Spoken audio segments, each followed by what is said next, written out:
নমস্কার বন্ধুরা, আজকে বানাবো নিরামিষি ডুমুরের ডালনা। তো আমি এখানে সামান্য জলেতে 1 চামচ হলুদ গুঁড়ো দিয়ে দিয়েছি, দিয়ে ডুমুরগুলো একটু সেদ্ধ করে নেব। তো ডুমুরটা সেদ্ধ চাপিয়ে আমি মশলাটা রেডি করে নেব।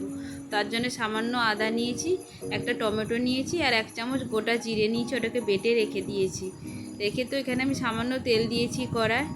তো তেলটা গরম হয়ে যেতে আমি একটু গোটা গরম মশলা দিয়ে দিয়েছি, দিয়ে তাতে 2টো তেজপাতা দিয়েছি, একটা শুকনো লঙ্কাকে চিড়ে দিয়েছি কেটে, সামান্য জিরে দিয়েছি, দিয়ে আমি আলুগুলো দিয়ে দিলাম, দিয়ে কিছুক্ষণ সময় একটু নেড়ে চেড়ে ভেজে নেব আলুগুলো।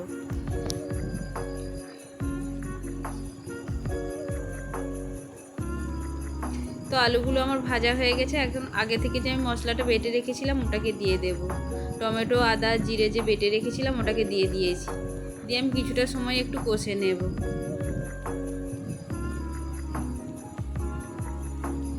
তো কষাটা আমার হয়ে গেছে একটু, তখন আমি গুঁড়ো মশলাগুলো দিয়ে দেব। 1 চামচ হলুদ গুঁড়ো দিয়েছি, 1 চামচ কাশ্মীরি মির্চা দিয়েছি। যেহেতু ডুমুরের ডালনা মিষ্টি মিষ্টি হবে তাই সামান্য একটু লঙ্কা গুঁড়ো দিয়েছি, দিয়েও আমি কিছুটা সময় একটু নেড়ে চেড়ে নেব।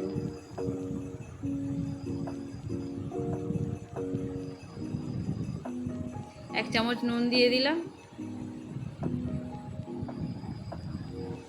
তো আমি ডুমুরটা আগে থেকেই সেদ্ধ করে রেখেছিলাম, সেগুলোকেও দিয়ে দেব।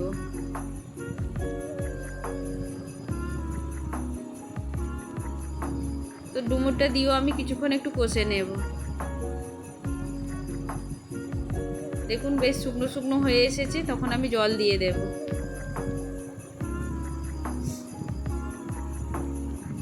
তো জলটা দিয়ে আমি ঢাকনাটা দিয়ে কিছুক্ষণ ফুটতে দেব।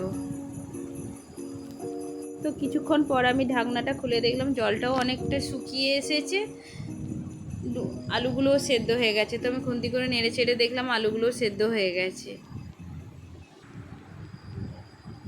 তো আমার ডুমুরের ডালনাটা হয়েই এসেছে প্রায়। তো নামানোর আগে আমি 1 চামচ চিনি দিয়ে দিলাম, যেহেতু মিষ্টি মিষ্টি আমি সামান্য গরম মশলাও দিয়ে দিলাম,